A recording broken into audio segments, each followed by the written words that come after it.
Praise the lord అందరికీ. ఈరోజు దేవుడు మనందరితో మాట్లాడేటువంటి మాట ఏంటనంటే, మిక్కిలి కొంచెంలో నమ్మకముగా ఉన్నవాడు ఎక్కువలోనూ నమ్మకముగా ఉండును.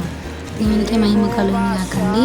దేవుడు ఈరోజు యొక్క వాక్యం ద్వారా మనతో మాట్లాడుతూ ఉన్నారు. అయితే మనం ఈ యొక్క వాక్యంలో ఉన్నటువంటి ఆంతర్యాన్ని గ్రహించడానికి ప్రయత్నిద్దామండి. దేవుడు మాట్లాడినటువంటి వాక్యం ద్వారా మరలా మనతో మాట్లాడుతూ ఉన్నారు అని అంటే ఎప్పుడు ఒకటే విషయం కాదు, కానీ ఒక్క వాక్యంలో నుంచి ఎన్నో విషయాలు దేవుడు మనకి నేర్పించాలని ఆశపడుతున్నారని అర్థం. అయితే దేవుడు ఈరోజు యొక్క వాక్యం ద్వారా మనతో ఏం మాట్లాడుతూ ఉన్నారంటే, ఇక్కడ చదువుతుంటేనే అర్థమవుతుంది కదండి.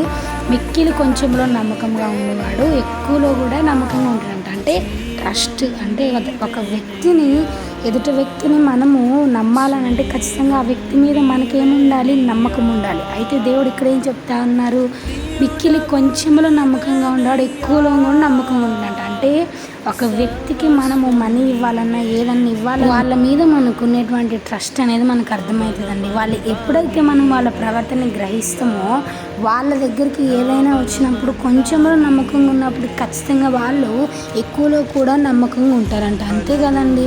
ఒక మనిషితో మాట్లాడాలంటే వాళ్ళిద్దరి మధ్య నమ్మకం అనేది కన్స్ట్రక్ట్ అయి ఉండాలి కదా.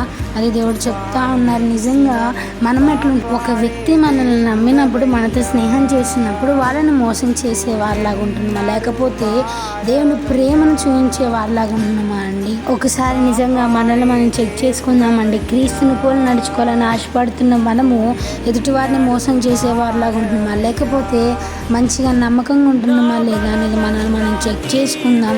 నిజంగా మనుషుల దృష్టికి నమ్మకంగా లేని వాళ్ళము దేవుని దృష్టికి ఏ విధంగా నమ్మకంగా ఉండగలము, అదే ఒకసారి చెక్ చేసుకుంటూ దేవుని మహిమార్థమై దేవుని యందు నమ్మకము విశ్వాసం ఉంచి ఎదుటి వారి పట్ల కూడా మనము ప్రేమ కలిగి మిక్కిలి కొంచెంలో కూడా నమ్మకంగా ఉండే వారిలాగా ఉందాం. ఇట్టి వాక్యము దేవుడు దీవించును గాక. ఆమేన్.